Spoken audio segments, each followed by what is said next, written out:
ನಮಸ್ತೆ ಎಲ್ಲರಿಗೂ, ನಾನು ಶಾಲಿನಿ. ಇವತ್ತು ನಾನು ಅವರೆಕಾಳನ್ನ ಬಳಸ್ಕೊಂಡು ಸಿಹಿ ಅವರೆಕಾಳು ಪೊಂಗಲ್ನ ಹೇಗೆ ಮಾಡೋದು ಅಂತ ತೋರಿಸ್ಕೊಡ್ತೀನಿ. ಇದು ಮಾಡೋದು ತುಂಬಾ ಈಸಿ. ಹಾಗಿದ್ರೆ ಬನ್ನಿ ನೋಡ್ಕೊಂಡು ಬರೋಣ. ಮೊದಲಿಗೆ ನಾನಿಲ್ಲಿ ಈ ಕಪ್ ಅಳತೆಯಲ್ಲಿ 1 ಕಪ್ ಆಗುವಷ್ಟು ರೇಷನ್ ಅಕ್ಕಿನ ತೊಗೊಂಡಿದ್ದೀನಿ.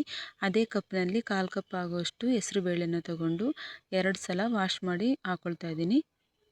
ವಾಶ್ ಮಾಡಿ ಆದಮೇಲೆ ಯಾವ ಕಪ್ಪಲ್ಲಿ ಅಕ್ಕಿನ ತೊಗೊಂಡಿದ್ನೋ ಅದೇ ಕಪ್ಪಲ್ಲಿ ನಾನು ಇವಾಗ ಇದಕ್ಕೆ 6 ಕಪ್ ಆಗೋಷ್ಟು ನೀರನ್ನು ಹಾಕ್ತಾಯಿದ್ದೀನಿ.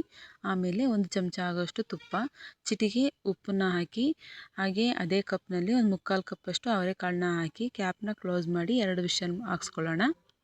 ಕುಕ್ಕರ್ ವಿಷಲ್ ಆಗೋಷ್ಟರೊಳಗೆ ನಾವಿಲ್ಲಿ ಬೆಲ್ಲನ ಕರಗಿಸ್ಕೊಳ್ಳೋಣ. ಬೆಲ್ಲನ ನಾವು ಒಂದು 5 ನಿಮಿಷನಾದರೂ ಕಾಯಿಸ್ಕೋಬೇಕು. ಆವಾಗ ಒಂದು ಸ್ವಲ್ಪ ಗಟ್ಟಿ ಬರುತ್ತೆ. ಅದಕ್ಕಿದ್ರೆ ಸಾಕು. ಇವಾಗ 2 ವಿಷಲ್ ಆಗಿದೆ, ತೆಗೆದು ತೋರಿಸ್ತಾ ಇದ್ದೀನಿ. ಅನ್ನ ಕರೆಕ್ಟಾಗಿ ಬಂದಿದೆ. ಇವಾಗ ಬೆಲ್ಲದ ಪಾಕನ ನಾನು ಶೋಧಿಸ್ಕೊಂಡು ಅನ್ನದೊಳಗಡೆ ಹಾಕೊಂಡಿದ್ದೀನಿ. 4-5 ಚಮಚ ಆಗೋವಷ್ಟು ತೆಂಗಿನಕಾಯಿ ತುರಿನೂ ಕೂಡ ಹಾಕೊಂಡಿದ್ದೀನಿ. ಹಾಕ್ಕೊಂಡು ಮಿಕ್ಸ್ ಮಾಡ್ಕೊಳ್ಳೋಣ. ನೆಕ್ಸ್ಟು ಒಂದು ಪ್ಯಾನ್ಗೆ 2 ಚಮಚ ತುಪ್ಪ, ದ್ರಾಕ್ಷಿ ಗೋಡಂಬಿನ ಹಾಕಿ ಫ್ರೈ ಮಾಡಿಕೊಂಡು ಡೈರೆಕ್ಟಾಗಿ ಪೊಂಗಲ್ ಒಳಗಡೆ ಹಾಕಿ ಮಿಕ್ಸ್ ಮಾಡ್ಕೊಳ್ತಾ ಇದ್ದೀನಿ. ತುಂಬಾ ರುಚಿ ಇರುತ್ತೆ. ಅವರೆಕಾಳು ಹಾಕೋದ್ರಿಂದ ಖಂಡಿತ ನೀವು ಟ್ರೈ ಮಾಡಲೇಬೇಕು. ತುಂಬಾ ಚೆನ್ನಾಗಿರುತ್ತೆ.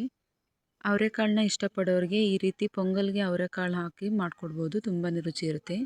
ಹೇಗೆ ಬಂದಿದೆ ಅಂತ ನೀವೇ ನೋಡ್ತಾ ಇದ್ದೀರಾ. ನಾನು ಮಾಡಿರೋ ಈ ಸಿಹಿ ಅವರೆಕಾಳಿನ ಪೊಂಗಲ್ ನಿಮಗೆ ಖಂಡಿತ ಇಷ್ಟ ಆಗಿರುತ್ತೆ ಅಂದ್ಕೊಂಡಿದ್ದೀನಿ. ಹಾಗೆ ನನ್ನ ಚಾನಲ್ನ ಯಾರೆಲ್ಲ ಹೊಸ್ದಾಗಿ ನೋಡ್ತಿದ್ದೀರಾ ಪ್ಲೀಸ್ ಸಬ್ಸ್ಕ್ರೈಬ್ ಮಾಡಿ, ಹಾಗೆ ಬೆಲ್ ಬಟನ್ ಕೂಡ ಕ್ಲಿಕ್ ಮಾಡಿ. ನಾನು ಮಾಡಿರೋ ಈ ಸಿಹಿ ಅವರೆಕಾಳಿನ ಪೊಂಗಲ್ ನಿಮಗೆ ಇಷ್ಟ ಆಗಿದರೆ ಪ್ಲೀಸ್ ಒಂದು ಲೈಕ್ ಮಾಡಿ, ಶೇರ್ ಮಾಡಿ, ಹಾಗೆ ಕಮೆಂಟ್ ಮಾಡಿ. ವಿಡಿಯೋ ನೋಡಿದ್ದಕ್ಕಾಗಿ ಧನ್ಯವಾದಗಳು.